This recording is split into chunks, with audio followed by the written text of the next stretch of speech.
शुभ सकाळ. तर आजची देवपूजा झालेली आहे आणि सकाळी सकाळीच देवपूजा करून आज लवकरच आवरलेलं आहे. कारण आमच्याकडे आज माझ्या मुलाच्या मित्राच्या आई आलेल्या आहेत. तर बीडवरून त्या आलेल्या आहेत, मावशी खूप लांबून. तर त्या कालच मुक्कामी आलेल्या आमच्याकडे आणि आता त्यांना घेऊन आम्ही चाललो आहे आमच्या आजूबाजूच्या परिसरातील देवदर्शनासाठी. तर त्या एवढ्या लांबून आपल्याकडे वेळ काढून आलेत. तर त्यांना जरा आमच्या आजूबाजूचे देवस्थान जे आहेत त्यांचा परिचय पण होईल आणि देवदर्शनही होईल. त्यासाठी आम्ही त्यांना घेऊन निघालेलो आहोत आता नारायणपूरला. तर आता मावशी आणि आम्ही निघत आहोत नारायणपूरच्या दर्शनासाठी. तर त्या खूपच म्हणजे मावशी प्रेमळ आहेत आणि पहिल्यांदाच आमच्याकडे आलेत. तर त्यांच्या मुलगा इकडे सासवडमध्ये जॉबनिमित्त आल्यामुळे आमची ओळख झाली. त्यांचा मुलगा आणि माझ्या मुलाची मैत्री झाली आणि त्यानंतर मग त्यांच्या माध्यमातून आमची ओळख झाली. तर ह्या मावशी आता आलेल्या आहेत. तर 2-3 वर्षापासून मी यांना बोलवायचे की या म्हणून तुम्ही कधीतरी. फोनवर आमचं तसं बोलणं व्हायचं, पण त्यांना काही वेळ मिळत नव्हता यायला. तर त्या आत्ता आलेत. तर त्यांना घेऊन आम्ही चाललो आहोत नारायणपूरच्या दर्शनासाठी. कारण बीडवरून सुद्धा त्यांच्या सांगितलं मावशीने की येतात भरपूर लोक नारायणपूर वगैरे किंवा कोडीच्या म्हस्कोबाच्या दर्शनासाठी. तर त्यांना पण इच्छा होती की इकडे जायचं दर्शनाला. मग त्यांना घेऊन आम्ही आता नारायणपूरमध्ये आलो आहे. तर अगदी सकाळी सकाळी आल्यामुळे एकदम मस्त प्रसन्न वातावरण होतं आणि अगदी मस्त आमचं कमी गर्दी असल्यामुळं दर्शनही छान झालं. तर आत्ता आम्ही मंदिरात प्रवेश करतोय. तर अगदी कमी गर्दी होती, काही दुकानं अजून उघडलेली पण नव्हती अगदी सकाळी आम्ही आल्यामुळं. आणि खूप मस्त असं दर्शन झालं.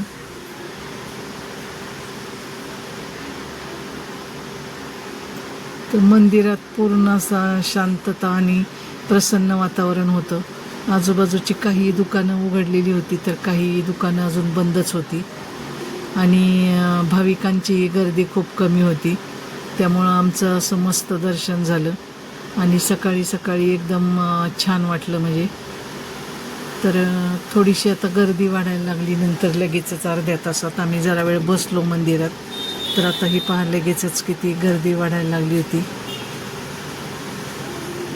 तर असं आम्ही छान दर्शन केलं नारायणपूरमध्ये. तर अगदी सकाळी रिकामं मंदिरच होतं त्यामुळं छान वाटलं. म्हणजे अगदी गर्दीत वगैरे नको वाटतं म्हणजे असं दर्शनाला. अगदी छान दर्शन झालं. तर इथलं दर्शन करून आता आम्ही निघालेलो आहोत कोडीतला.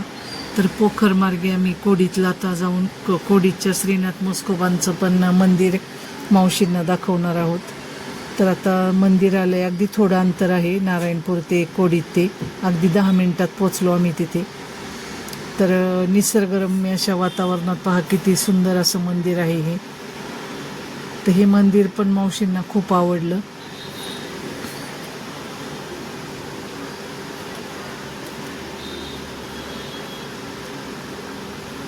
समोरच पुरंदरचा किल्ला दिसतोय आणि त्या पुरंदर किल्ल्याच्या कुशीत असलेलं हे सुंदर असं मंदिर. तर मंदिरात प्रचंड अशी स्वच्छता असते आणि इथलं कोरीव काम आणि जे भिंतीवरचे जे चित्र आहेत तर ते खूपच मनमोहक अशी शिल्प आहेत इकडे.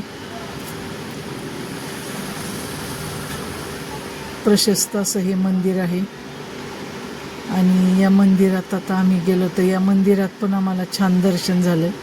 अजिबात गर्दी नव्हती आणि आता शनिवार असल्यामुळे आज एवढी काय तिथे वर्दळ नव्हती लोकांची.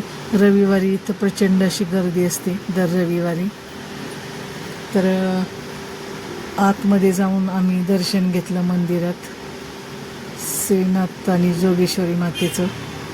तर खूपच मस्त आणि प्रसन्न वातावरण होतं आणि आमचं दर्शनही खूप छान झालं. किती सुंदर परिसर आहे पहा मंदिराचा या.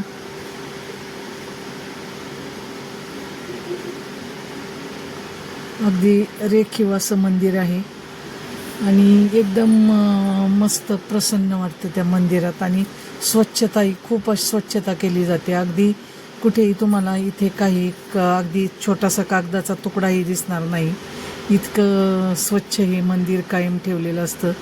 कारण कोडितकरांचे आभारच मानले पाहिजेत या बाबतीत. कारण कोडितकरांचा नादच करायचा नाही देवाच्या बाबतीत ना. असं हे लोकाला देवासाठी इतकं हे लोक करतात की तालुक्यातल्या कुठल्याही गावात एवढं देवासाठी म्हणजे लोक हे करत नाहीत. अगदी श्रमदान असू दे, आर्थिक असू दे किंवा कुठल्याही बाबतीत हे मागे सरणार नाहीत कोडितचे लोक. इतकं नियोजन मस्त असतं या मंदिरातलं.